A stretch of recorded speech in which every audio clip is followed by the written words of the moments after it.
Long ago, in a realm not so far away, there was a stretch of road once ruled by kings, now ruled by fear. The capital lay distant and bloated, its grip loosening with each passing season. Traders spoke in lowered voices and guards rode with eyes behind their backs. But here, nestled in the folds of the land like a tucked-away secret, stood a town that was neither grand nor meek. A town that came to be known as Bara.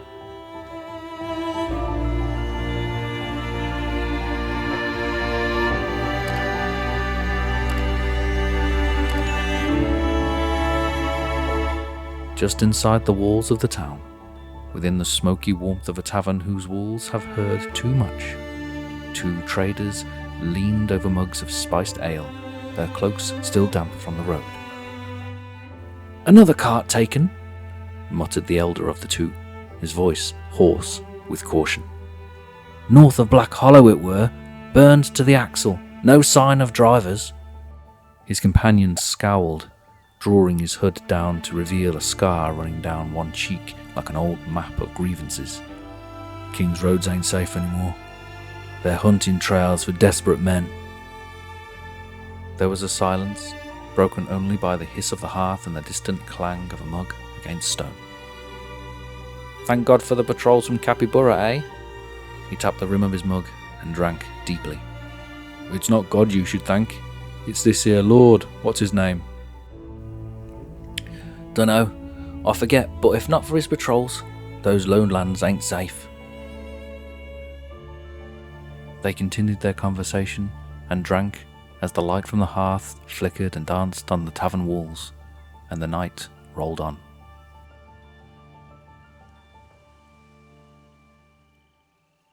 Don't worry, listener. You're safe inside the walls with me, your Lord. Yes, there may be dangers out there, but we can't concern ourselves with all of the worries of the world now, can we? I think it best that we concentrate on what we know and what we have within our power to control. One of those things is the continued growth and the management of the health of the town.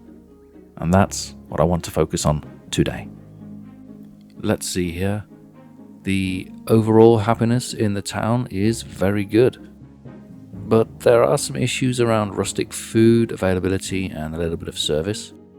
Service isn't something that really concerns me, but I should look at the rustic food issue if I have time.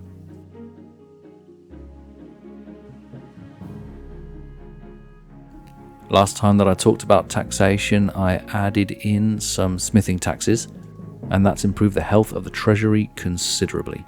So what I think I might do today is add in another one of these special taxes. I didn't have opportunity to do it before because I didn't have quite enough splendor saved up, but I should have the ability to do it now. Yes, I'm very happy with over 1,500 gold a month, but the fact that I'm not selling any fish again tells me that I do have a problem with the rustic foods. While we're here though, let's have a look in the progression screen and see which one of those new taxes that I can pick up. It seems like I've got two available to me. Milling taxes and tavern taxes is the other one. I think I'll pick up milling taxes. I've got 2 mills. That's probably not going to generate much income. Oh well, I'll save up again and I'll get the tavern taxes at a later date and we'll just have a complete set. Sorry villagers, but if you want good infrastructure, then you gotta pay for it. So as a whole, from my perspective, Capybara is at a point now where the only thing that I really want to do is make some efficiencies. I'm going to do that a little bit with the food production, so I'm going to add in a little bit of extra food production, and the reason that I'm going to do that is because what I want out of the efficiencies is to be able to feed the ever-growing armies of the town. Meaning that the main aim of this session is to add in another company. I'll explain why a little bit later. But without further ado, let's get on with it, shall we?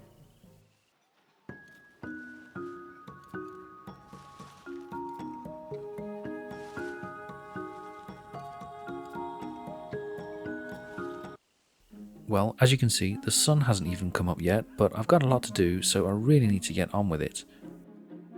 The first thing that I need to do is just to have a look and see what I've got a surplus of. Let's get stuck into the resource list and have a root around and see what we can find. Bread is my lowest, meat comes in second, so it could go either way. But there's more boar than wheat here, so I think what I'll do is I'll put in another butchery. Haha, question is, where? Town is pretty full right now. Space is at a real premium. There's a gap here which could be pretty good. It's been here for a while now. It really bugs me that there was a house here that despawned, but I can't do anything about it apparently.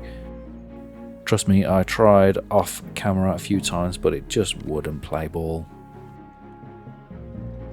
It actually works pretty well here. I like the position of it, but if I think about it for a moment, there's no housing available for villagers if they work there. I don't think that's going to work.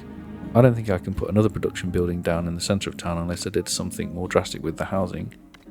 I mean, some of the villagers could be evicted and could go to the new area that I've built, but I don't think they'd like that very much. I know what I should do. Instead of building it here in the middle of town where there is a lack of housing for would-be employees of the butchery, I should take it and I should put it in a place where there is abundant housing for villagers. If I swoop on over to the south side extension, this little spot here is going to be ideal. So I built a market square area. The only thing in here at the moment is a few market stall tents, and there's an area at the back behind these houses here and this blacksmith. So this whole area is going to be pretty ideal for a town square. Well, not a town square, you know what I mean, a market square. Something fairly modest with just one production building in will be fine. And there's plenty of housing for these two new butchers to live in. Unfortunately, they're going to have to remain as serfs because I have no intention of upgrading any of these houses to the tier 2 housing. Now, while that's fine and it improves the amount of refined food that I'm going to produce, what I actually want to do is also add in some rustic food. So the Haleen Monastery already produces vegetables. I have 4 farms at present. But if you look here, I have plenty of available space for more monks and nuns. Oh yes, I'm running a merry fair as we speak, so there is a bit of a drain on my rustic and refined foods. It's kind of a test, actually, to see whether or not my villagers can cope. And they seem to be doing okay at the moment. But because I have space for monks and nuns in the monastery, I think it is a decent idea to add in at least one more vegetable farm just to top up that rustic foods.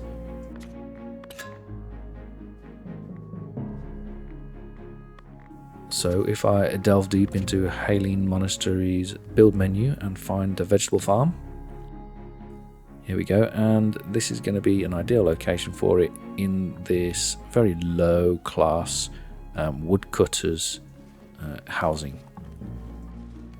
Just behind the market square there, I think will fit in nicely, and we'll get a nice strip of vegetables down by the wall there, and it'll be well accessible. So it requires 3 workers. Let's have a look, see if there's any newcomers available.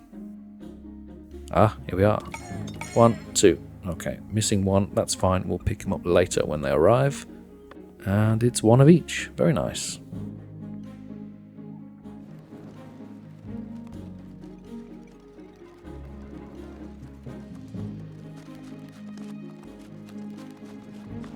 Okay, people who are aware of Lord Bara's ways know the drill. What I'm going to do is add in 1 more. more, and then I'm going to paint in the area amongst the houses.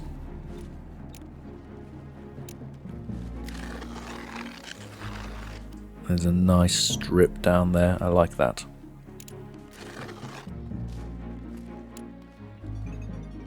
Still too small. Let's add in another one here.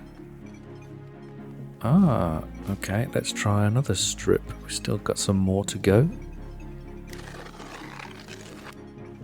This is a really efficient use of land space in my mind. Ah, there we go. That's enough. Actually, I don't like this other strip across the road. I'm going to put it on the same side, just in case I decided I wanted to add in another farm, and I can do that one on the other side of the road. For now though, I'll just stick with that one, and here's something that's been bothering me for a while. I'm going to take the opportunity to do it. My treasury is not over 10,000. We're 50 gold short, and I can't be having that. Let's get that treasury over 10,000 and build in a little bit of treasury from the manor and stick it on the end of this market square here and complete this whole area and make it feel like it was actually planned. This is perfect, isn't it? This little strip here is almost as if I did actually plan it, and it is fitting in absolutely perfectly the width of this house. Let's make it slightly taller than the surrounding buildings because it's the manor and it needs to stick out a little bit. Make sure there's enough chimneys on there. 3 should be adequate.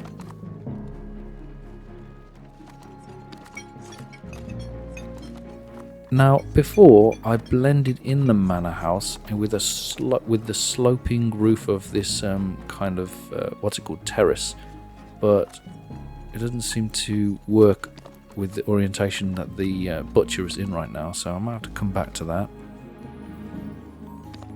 This is a decent location for the door as well.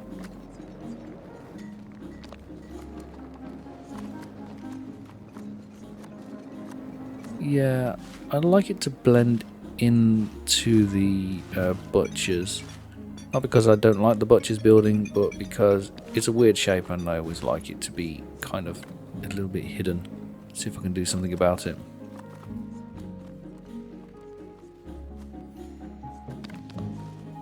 That's quite nice, but it's a bit bigger than the other buildings.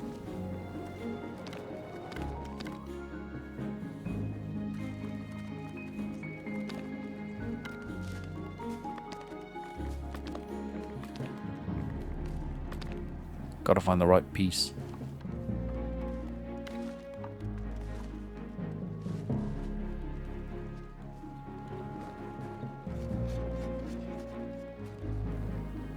It's modest, but it works.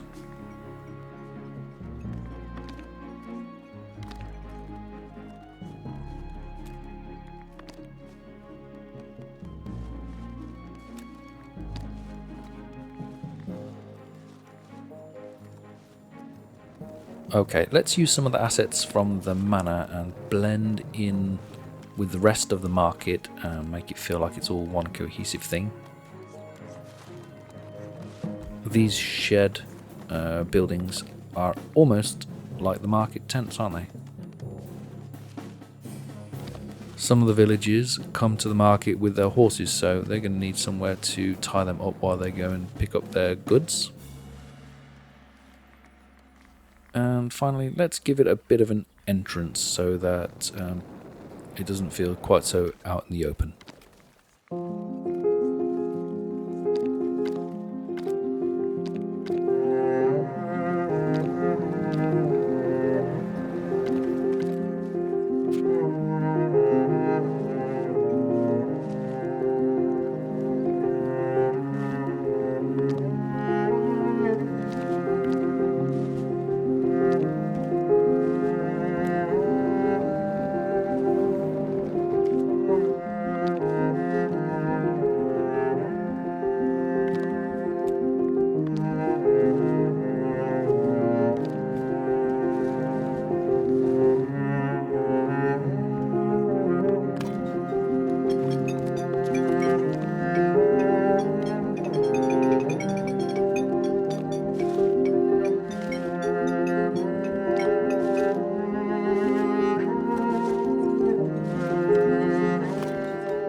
while I spend time building this, let me tell you about the events that transpired the other evening. I was where you would expect to find me, drinking a goblet of wine in my chambers, when, unexpectedly, the manor doors groaned open under the weight of the evening air. Sweat clung to Sir Coleman's cloak like blood to linen, and his boots left dark prints across the flagged stone floor. He did not remove them, not tonight. I was standing by the hearth, although it was only very faintly going. I must have been transfixed in the embers, with one hand wrapped around a pewter goblet. I'd been waiting for Captain Coleman's return, and I'd been hoping that he wouldn't bring bad news. He bowed stiffly. His body moved like wood, soaked, sore, half splintered. He looked depressed. "Go on," I said. "It's as you suspected, sire," he said. "Bandits have taken the lowlands. They've hollowed out the old grain stores near the river crossing and made dens of them. We rode to the King's patrol, but sire, it was only half the men we were promised," he continued, stepping closer. "We caught them just past Tallow Hill, gave them a proper fight. Burned their wagons, broke their line, we routed them, but..." His voice trailed, as if he was ashamed of unfinished work. "They're sly, my lord, quick as foxes and twice as mean. They know more about these woods better than we ever will. We blooded them good, but in the end," he exhaled, "we lost them." When I looked over to him, there was no anger in his face, only the hard patience of a man who had long since stopped experiencing clean victories. And he looked exhausted.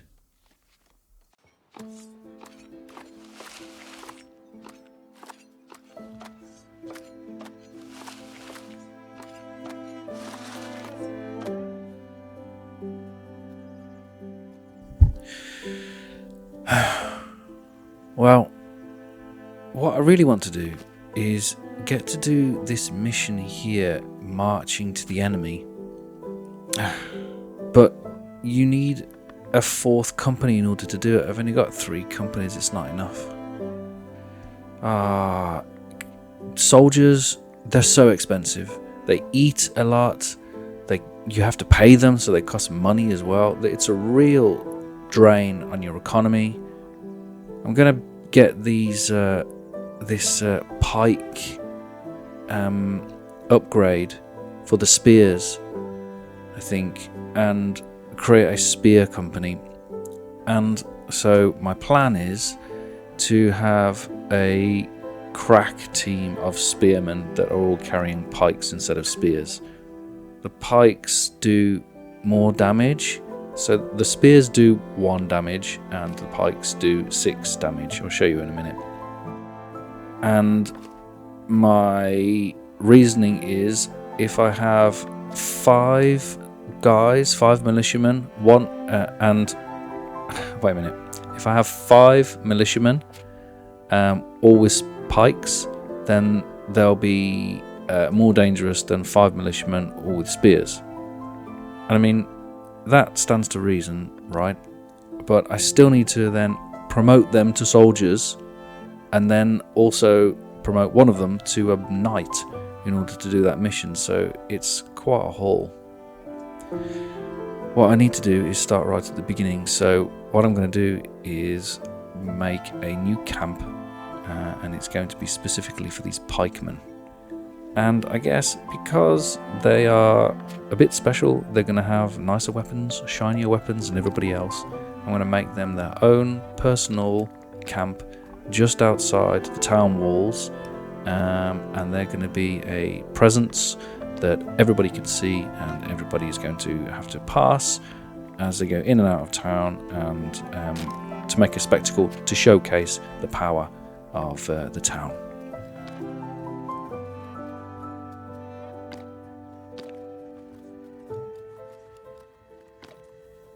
I've put down the upgrade tent just to future-proof myself, really. I may not use it. I may not. I'm not promising anything here. but I'm putting it down for aesthetic reasons. I like the tent. I think it looks nice, and it goes well with the main tent. So it will fill out this little area and make it look more believable than it actually is. I'm obviously starting with creating a perimeter, something that nestles in on the side of this hill here next to the hops. Now what I want to do is have these arranged inside in what might be a semi-believable way. I think because it's on a hill, the training dummies need to be down the bottom here. But what I'm also going to do is have a little tower. I like these lookout towers. I really like the look of them. I never use them because I usually design towns in a very different way, but I'm going to use it here, not for its function, but for its aesthetic. Let's just take a step back and see how I feel about this as a design.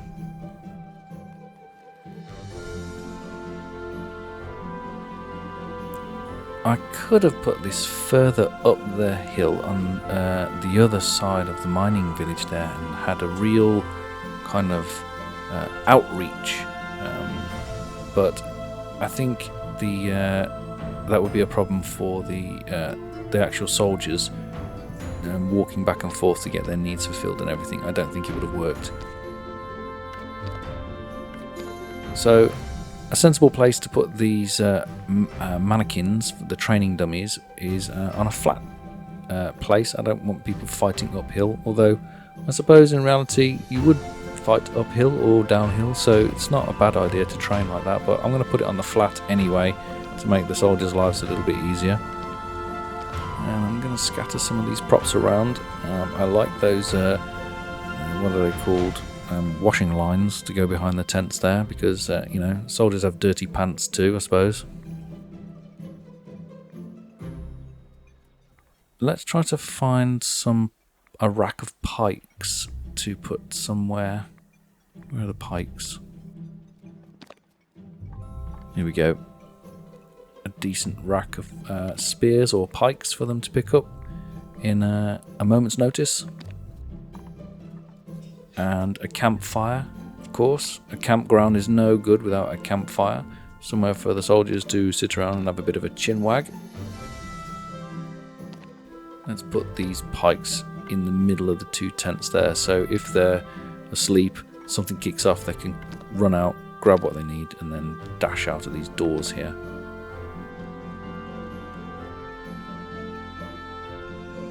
So I guess I need a name for these guys, don't I? I have no idea what I should call them. I suppose what I should do is make a call out to viewers. What are your suggestions? We've already got the Bara Troopers, the Whiskered Blades, the Bara Kudas, and the Bane of Bara. So it can't be any of them.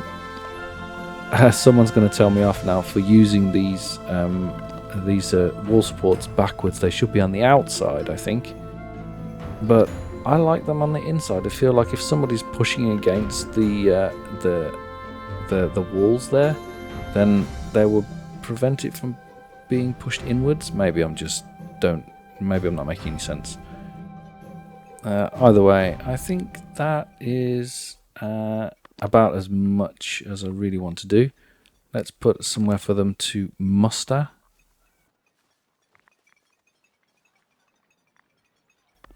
Yeah, okay, let's do it.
Constantly getting this message now. I really need to do this mission.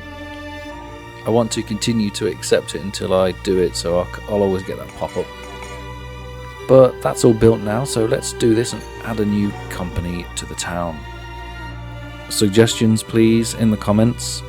Once I get enough suggestions, I will run a poll with them, and the winner will be announced in the town square, or thereabouts. Right now it's a company of 4, and they're all untrained, so I can't even do anything with them yet until they all get trained up. Anybody that's jumping into this for the first time and they don't know what's going on, you add your company, you add your men. Your men then need to be trained. They need to have a weapon associated or and applied to them, so you need to be able to make weapons. In this case, it's a polearm. And then once you've done all of that and they're all trained up, then you can send them out on the lowest level mission, and then they can start gaining experience before they can be promoted to be able to do higher level missions. It's a whole thing. Look, this is the drop down where you can select what weapon that you want your company to have.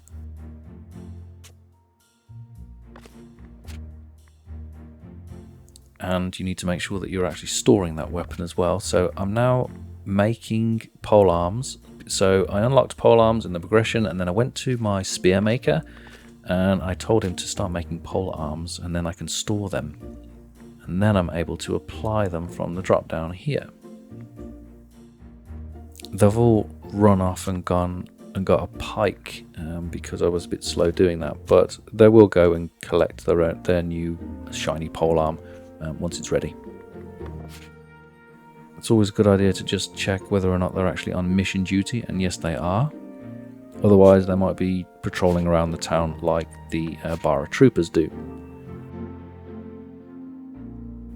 Now I have 4 companies that all are capable of doing mission duty. Well, I have 5 really, but the Bara troopers never go anywhere, they stay in town. On the off chance that there are uninitiated in the audience, I'm just going to show you why I can't do this marching to the enemy mission here. So it's got 4 slots, 3 of which can be filled, and you can see here, but one of them is unfillable because this company here is not fully trained. Not only are they not fully trained, they're not high level enough.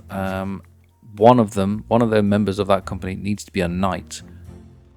So what I need to do to get all their level up is just send them out on a low level mission. So either this strategic patrol, put my tongue back in, strategic patrol, or beast begone.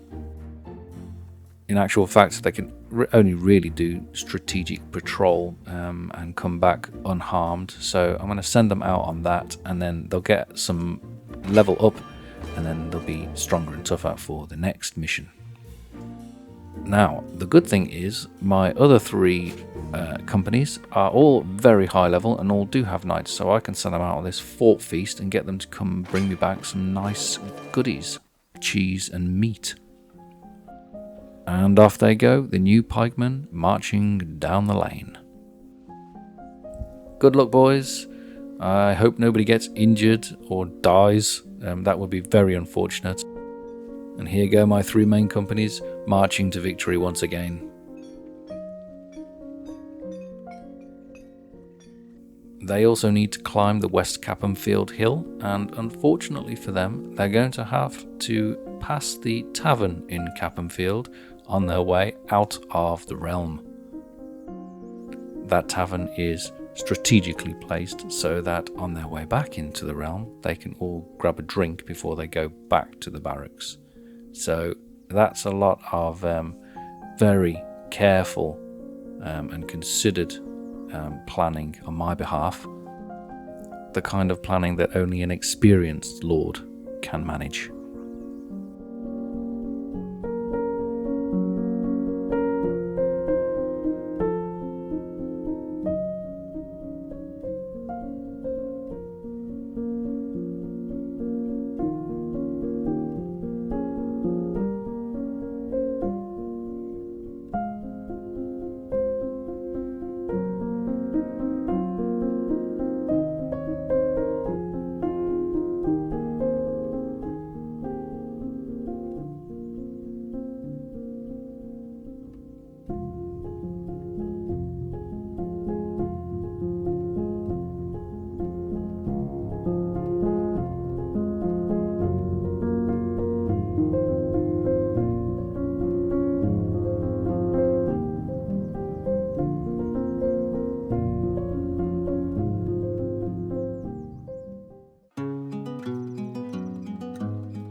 Oh, would you look at that? The sun's finally come up. Just in time too, because there's one thing left that I want to do before I get on with the chores for the rest of the day. It's something that's bothered me for quite a while now, and I feel like I'm at a point where I can start to tinker around a little bit the edges and just tidy things up, pull a few, mulligans? Do-overs? Redos? Whatever you want to call it, it's got to do with the jeweler. I've only got one of these in town. It's in the old part of Capybara, and it's been there for quite a long time, and it's being run by two serfs, which is less than ideal because it means that the jewelers aren't actually producing very much jewellery at all. I'd like to do something about that, and I've thought long and hard about how I can potentially either promote them or I may move the building. Part of this production chain is also the gold smelter. I've only got one of those in the town as well, and it's also staffed with two serfs. All in all, I'm not very efficient with my jewellery making. I mine enough gold, but I don't really produce a lot of gold bars, and I certainly don't make a lot of jewellery. What brought this to my attention was my soldiers bringing back an absolute ton of gems. So I've got an abundance of gems and nothing really to do with them. Here's the jewellery maker, so let's just have a little think about this, shall we? My first thought is to move the jewellery maker somewhere where I can promote the villagers that work there. Some of you will know very well that this end of town is full of commoners. This little square here where I'm placing it now. If I were to promote the jewellery makers to citizens, then they'd have to live in one of these houses around here, and that house would have to be upgraded. These houses aren't completely full of commoners, there are some serfs in them, but I've always said right from the very beginning that this district for me is going to be a commoner district, and then adjacent to it, just on the other side of the street here, is going to be the serfs district. Both of these areas are top tier density. I didn't want them mixed up, and I wanted the areas, the districts, to feel quite different. So I can't really justify promoting villagers here because I will make a significant change, and I think it will destroy what I'm trying to achieve. And this is quite a nice little space for it, but I don't really like it next to the fort here. I don't think it fits in very well. Now, for those of you who know Capybara like I do, you'll know that this end of the town is the Riverside District. It's home to the Haleen Monastery, and it's also home to a more distinguished clientele. There are already citizens living in this area, and you can see their green-roofed houses just there. I think this would be an ideal location for the jewellery maker. And right next to the common wares maker, I think, is going to be perfect. That way, if I do promote them to citizens, they will immediately have somewhere to go and live. They should have very good access to the market square as well.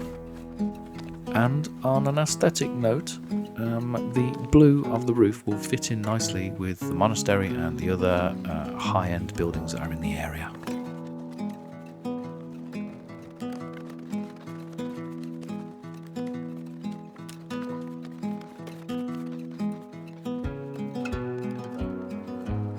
Oh, that's turned out even better than I expected. I think that fits in really nicely there. Now you can really see the distinction between the different districts. Over in the distance there, you've got the old town and this kind of red roofed area, and leading up through the middle of town into this higher class area. And let's not neglect the villagers. Who have we got? 2 ladies, it seems, who are the jewellery makers.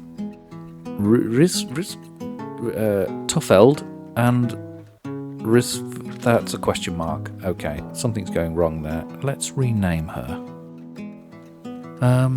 What would a good name be? It begins with an R. Rachel. Just off the top of my head.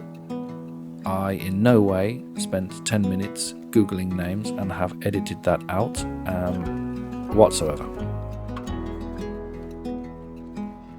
Okay, so let's talk promotions.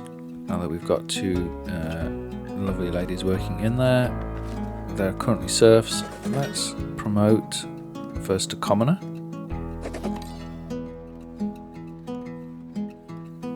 And then the question is, both of them 2 citizen or just 1 at a time?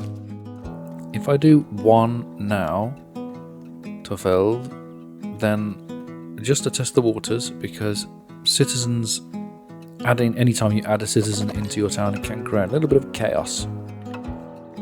I find it's better to do it in batches or in stages. 1 at a time is best. Look, they don't currently have anywhere to live right now, so they're in the process of packing up their bags from over the other side of town and moving over here probably. I'm sure they'll find their way to one of these citizen houses over here in the bottom right corner. While that happens, we can pop on over to Capybara Market, and now we have a great big gap where the jewellery maker used to be. That needs filling, doesn't it?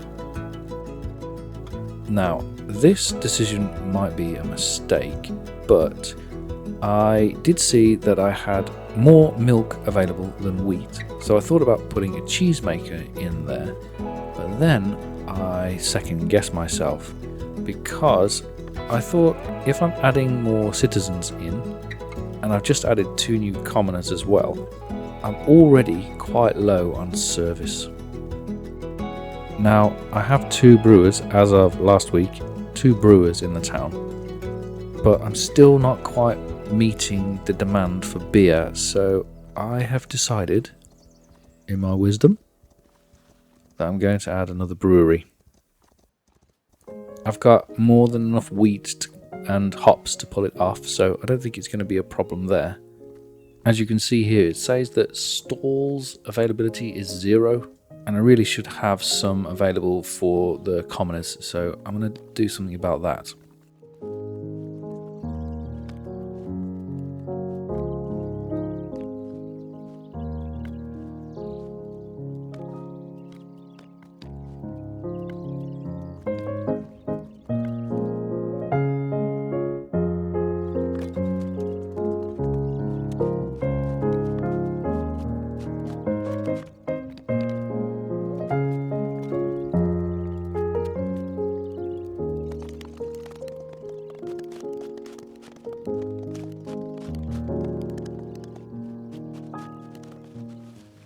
The brewery only requires 1 villager to operate, and ideally it's suited to a citizen. There's nobody available at the moment, but once there is somebody available, if I do decide to promote them...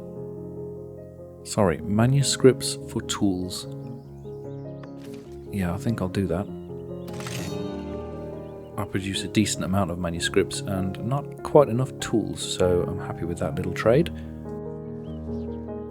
What was I saying? Oh yes, if I do decide to promote this villager, then they can go to a commoner, and then they've got housing right opposite as well, so that should be okay. Here we go, here comes some willing travellers. Only need 1. Oh, it's 3 men this time, that's highly unusual.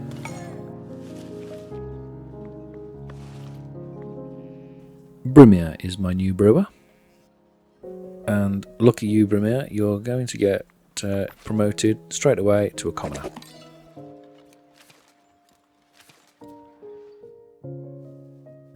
The good thing is that the 2 jewellery makers that have just moved across town freed up some space in this district as well, so he should find it difficult to find a housing space there. Well, that's all I've got time for today. We got our new pike company, added some food production, and tidied the town up a little bit.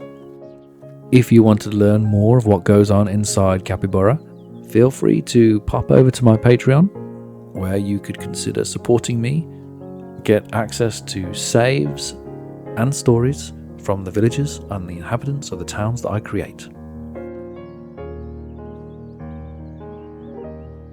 So, on that note, I'll just say, if you have been, thank you for watching, thank you for listening. This has been Foundation, and I have been Lord Bara.